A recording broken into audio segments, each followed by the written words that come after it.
As many of you know, this last week has been an eventful one in the life of our family. We just bought a new vehicle. And to be quite honest, it was kind of a pain. You know, you think about, oh, I'm going to buy a new vehicle, and you find the vehicle, which that is a hard part, finding exactly what you want that you can afford. I've always been one of those people, I know what I like, I just can't afford what I like. But finding exactly what you want and finding a price that you're like, this is great.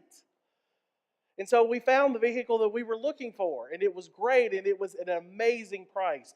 And so I called the guy and said, hey, this is what I want, and I want to come look at it, and I'll come look at it Friday. And he said, that's great, I'll go ahead and pull the keys.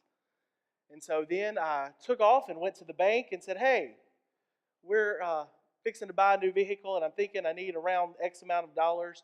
Run the numbers and let's see how that works. And so she put all my information in the computer, and she said, yeah, it looks great. You're perfectly fine for that. This is what we'll give you. This is the interest rate. Called the car company back, said, I'm coming to see it Friday, but I want you to run the numbers for financing just to see if you can beat my bank. And they couldn't. I'm like, great. So then I get talking to the guy, and I get the price lowered even more.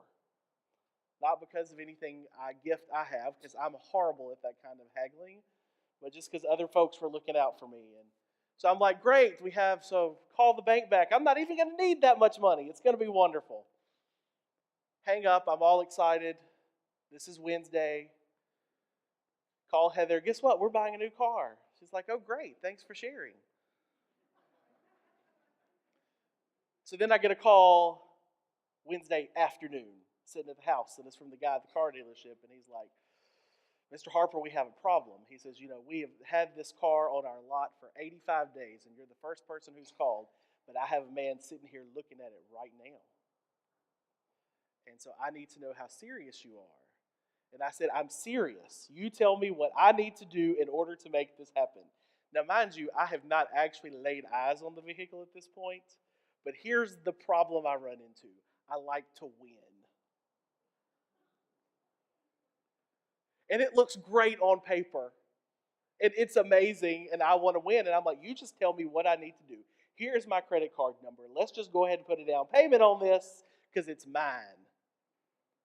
And so then I spend Thursday, I was all day in meetings in Jackson, and so I'm texting the car dealership and texting the bank and forwarding emails on my phone, going back and forth, and getting everything going. And then finally headed home Thursday afternoon, and they've got all the paperwork ready at the dealership. We're all great.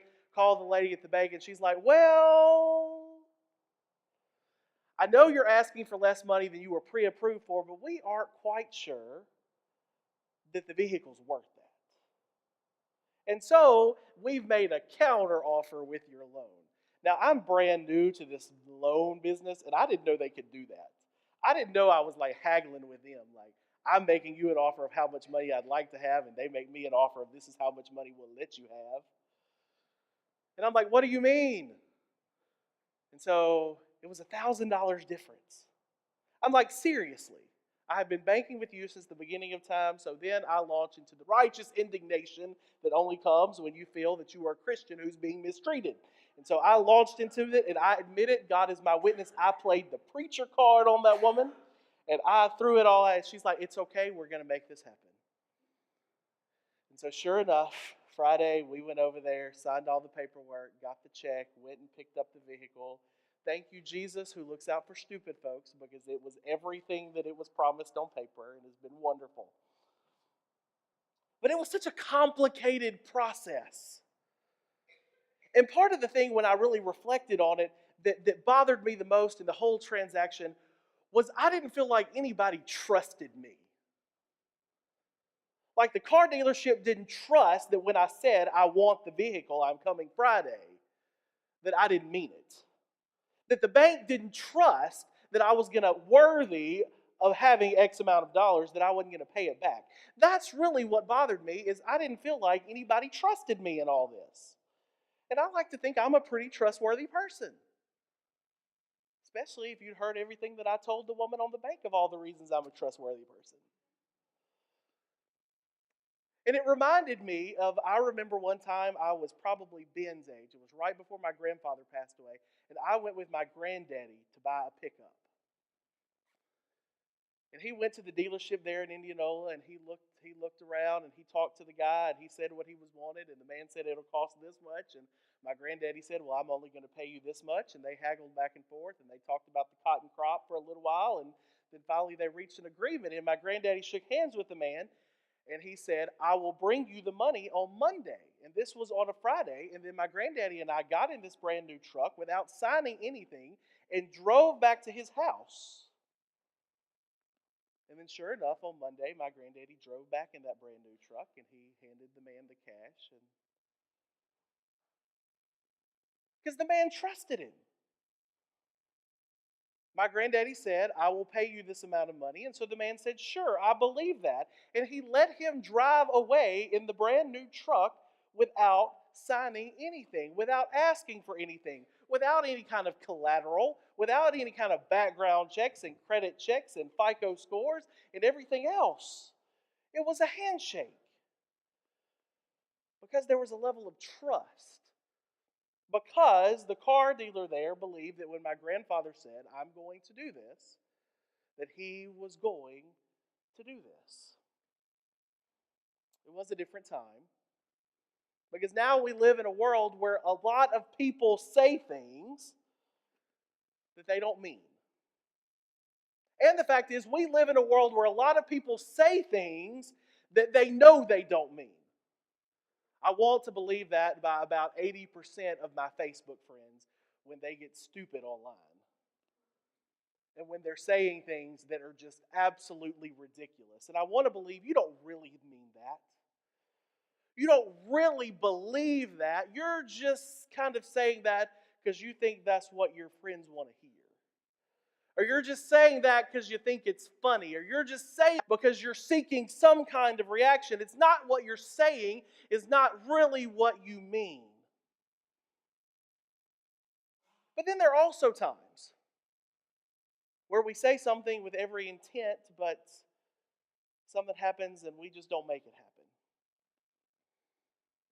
Where life gets in the way and we make promises that we fully intend to keep, but something happens and we can't. We live in a world where yes is not always yes, and no is sometimes a maybe. We live in a world where people use words a lot, but those words have less and less meaning behind them. That's really the heart of what the Scripture is today in this encounter with Jesus and with Simon Peter. Now, I have preached on this Scripture many times, and I have talked about how Peter denied Jesus 3 times, and Jesus gives him 3 times to make it up, and all these great and wonderful correlations that make amazing sermons. But if you strip it all down, the reality is, Jesus is saying to Peter, don't say it if you don't mean it. He's saying to Peter, I know what you're saying, but do you really believe it? Or are they just empty words? I told you Thursday I was in an all-day meeting at the conference office with the bishop, and they threw some statistics at us, which one of the things that I always believe about statistics is, I think, and I actually saw something online one time, it's like 98% of all statistics are made up. Because again, that's how statistics work. Oh, we just throw out a percentage and it sounds really impressive, but we don't know whether that's true or not. So again, these percentages I'm sharing with you, I have not necessarily researched. They were what were told to me by, I'm hoping, reliable sources. They actually quoted some people. One of these was by Gallup, one was by the Barna Group. But these were all talking about faith in the state of Mississippi. Because quite honestly, I'm not really concerned about faith in the state of Alabama. Alabama isn't my life. Mississippi is what I'm concerned about at the moment. Not that I want Alabama to suffer, but Alabama's not my wheelhouse. Well, sometimes I want Alabama to suffer, but that's a completely different sermon. But in the state of Mississippi, 78% of the Mississippi population recognize themselves as Christian. Does Does that surprise anybody? Did not surprise me any whatsoever. That's why I think that's probably a real statistic, because it's completely plausible. Because we are surrounded. We are the belt buckle of the Bible Belt. We are right slap dab in the middle of all of it. And so that number does not surprise me any whatsoever. But this next number is what caught me off guard. Of that 78% of the population of Mississippi, only 36% have significant involvement in a community of faith. And by significant involvement, it means that 3 to 4 times a week or more, they are involved in what is happening in a community of faith. 78% of folks say, yes, I am a believer in Jesus Christ. Yes. And the fact is, and I've been a preacher long enough, I guarantee you that 78% can also name you what church they go to. It's the South. We all go to a church, or we all belong to a church. Whether we actually attend is a completely different matter. But our name's somewhere because our grandmama's name was somewhere. Had a conversation with Ben's T-ball coach, and he's asking me what I did, and I was telling him I was the pastor here, and he's like, oh, I had a couple of your kids in Upwards basketball. And I said, really, who were they? He called off 2 kids, never heard them before. And I said, oh, I'm sorry, you haven't convinced. He's like, no, they wrote Forest United Methodist Church on their... It's like, I got kids I don't even know about. I need to check on that. But these are people who claim us, even though I don't know them. You may actually know who they are. But the fact is, only 36% of those who say that they are part of the Christian faith actually even bother to be regularly involved in what is happening in the life of the church. Now, not that I'm saying your involvement in the life of the church equates your faith, because that's ridiculous. But what I'm saying is, it's kind of hard to be a part of a faith if you aren't growing it. But here was the rest of that story. The 36% that are regularly involved. Then Barna, who was doing this particular study, said to the rest of them, the rest of you, they gave them a long list, what are the reasons that you are not regularly involved in the life of a community of faith? And they took all of the multi-responses, which they had like 20 different options to choose from. They could choose as many as they wanted. And who wants to guess what the number one reason that Christians don't participate in the life of the church is? Huh? Something else going on? Nope.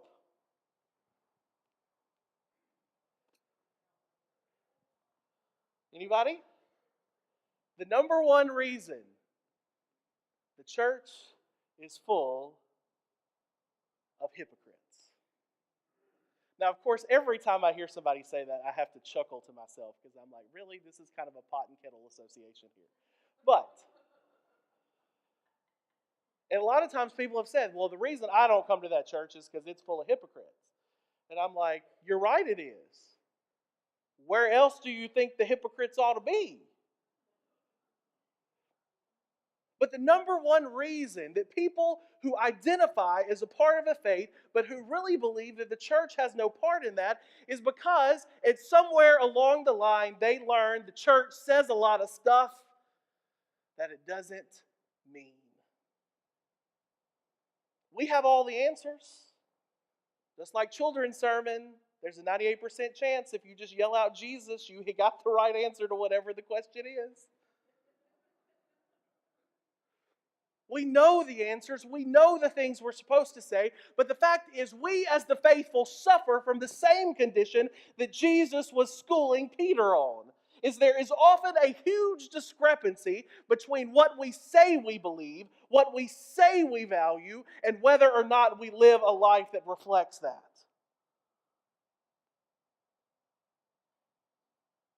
That was Peter's problem. I want you to remember Peter's words prior to the crucifixion. Peter said, I love you so much that I would die for you, Jesus. Didn't work so well for Peter, did it? And we want to be all up in arms and say Peter should have done better, but the reality is, how many of us would have been Peter and hiding in the shadows. The reality is, Jesus understood that for Peter and for us, sometimes we say things with the best of intentions, and we say things because they're the right answer, but unless we are living a life that exemplifies that belief, then they are just empty words. It doesn't matter how many times you say, "I love you, Lord," unless your life reflects that love, then it means absolutely nothing. Jesus even called that out in Scriptures. He said, "There are many of you who will call me Lord, and I don't even know who you are." That is the reality that he is calling out on Peter. He says, "You say that you love me, and I believe that you think you do. But if you really love me, your life is going to be the testament to that, not your words." And he says, if you love me, there are three things that you're going to do. He said, if you love me, I want you. So the first one is, feed my lambs. That's one of the big convictions for us in the life of the church. If you love me, you will take care of my children. If you love me, you will be more concerned about the weakest among you. That was one of the other reasons people stopped being involved in church. We're professional at killing our weak ones off. You have any issue, you have any weakness, you have any failure, we'll find it and we'll exemplify it and we'll beat you over the head with it.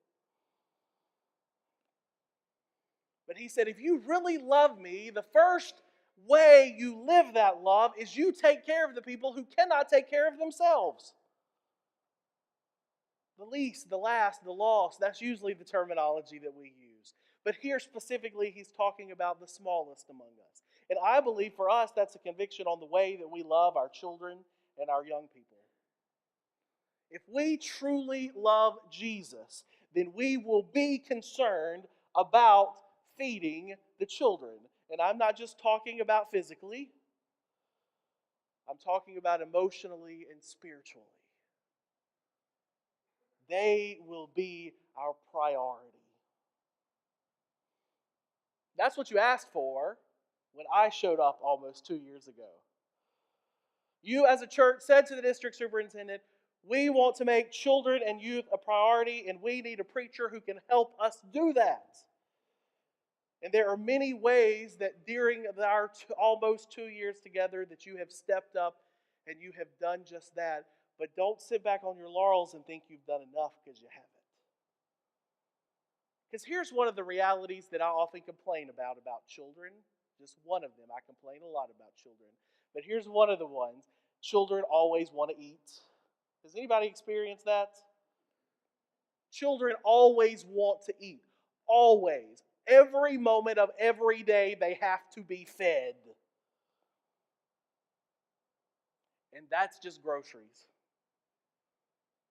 It's even more so when we're talking about their emotional and spiritual development. We must be pouring in to the faith of our children every moment of every day, and we must truly believe that nothing is more important than nurturing the next generation of faithful followers. Jesus says, if you truly love me, you won't just talk about loving children, you will live a life that loves children. If you truly love me, you won't just provide what you want children to have, you will provide all that they need and more. Because they are the next generation of faith. And the reality is, and it doesn't matter what study that you look at, we are only a few generations from not existing. And why is it? It's because we have not loved our children and our young people into the faith. And Jesus says, if you love me, that's where you're going to start. But he doesn't just stop there. He says, if you love me, not only will you love the children among you, not only will you love the weak among you, but you will also care for the sheep. think Kelly preached about the Good Shepherd last Sunday. How fitting that we're talking about sheep again. Because the shepherd doesn't just care for some of the sheep. The shepherd doesn't just care for the sheep that act right. The shepherd just doesn't care for the sheep that go along with the flow, for the sheep that do what they're supposed to do. No, the shepherd cares for all the sheep. They're all his responsibility. How good are we caring for all of our folks?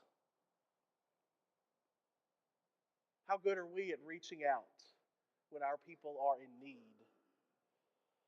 One of the worst things that I have noticed about people of faith, and I'm preaching to myself at this point, is when somebody goes through something difficult, we want to love them from afar. We don't want to talk about it because what if they don't want to talk about it? We don't want to mention it because what if they get upset? We don't want to draw attention to it. Guess what, folks? This is small town Mississippi. Everybody in a 100-mile radius knows all about your business. Why should we pretend that if we talk about it, we're letting the cat out of the bag? No, we should be right up in the middle of the suffering and caring for each other and saying, look, I know what you're going through, and I don't know all the details, and I don't have to know the details, but guess what? I'm right here with you. Because the details don't matter. My relationship with you matters. We have to care more about each other and not just the people we like, and not just the people we've always liked, and not just the people who are part of our social circle, but we have to care for everyone that God places in our family of faith. We have to make everyone feel that they are wanted and needed and loved. And we have failed at that miserably. Sometimes we have done better than others. But Jesus says, if you love me, you're going to take care of the sheep. You're going to make sure that they are constantly protected and loved and surrounded with support and nurture and care.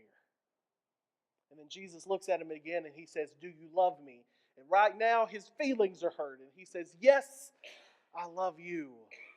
Because right now your feelings may be hurt. And my feelings should be hurt. Because anytime the preacher starts pointing out the things we are really bad at, we should be upset. And Peter says, yes, Lord, you know that I love you. And he says, I don't want you to only care for the sheep. I want you to feed too. Feed them, grow them in their faith. One more statistic that I learned. Only 2 out of every 10 Bible-believing, Jesus Christ-professing people actually do anything for their own faith. By anything, I mean come to church, go to Bible study, pray, be in small groups, go to Sunday school. Anything that you do on a regular, consistent, intentional basis to grow your faith. 2 out of 10. The other 8 of us just sit back and say, hey, I've got it all figured out. All I had to do was accept and move on. Jesus says, no, if you love me, you're going to grow your own faith. Your faith is going to be a priority, and the faith of those around you will be. Jesus says, I'm not looking for lip service. I'm not looking for people who know all the right answers. I'm looking for people who don't say I love you, but who truly live it. Who live a life of love and concern for our neighbors and for our enemies. Who live a life that exemplifies all that God does for us. And that truly reflects just how we are loved by God. And he says anything short of that is not love. Anything short of that is not love. The same question is for us today. Do we love him? Does our own faith journey reflect that? Are we doing all that we can to grow in our faith? Do we love him in the way that we treat each other? Do we love him by the way we care for each other. Jesus ends this after all of this loving, and then he goes all prophetic for a moment and talks about the way Peter's going to die. And then he ends it with follow me. Because you see, that's the final lesson that Jesus is imparting to Peter and to all of us who follow him. That's an everyday decision. He says, after all of this, if you love me, follow. Do our lives reflect that love, or are they empty words? I'm going to invite the musicians to come and play, and I know the chimes have already ringing, and so that means somebody's pot roast is burning. So what we're going to do is I'm just going to invite them to come and play. We're not going to do the last hymn. We're just going to close out with a time of prayer, but I want to invite you. The altar is open, or to pray where you are. But just to truly struggle and wrestle with that question, how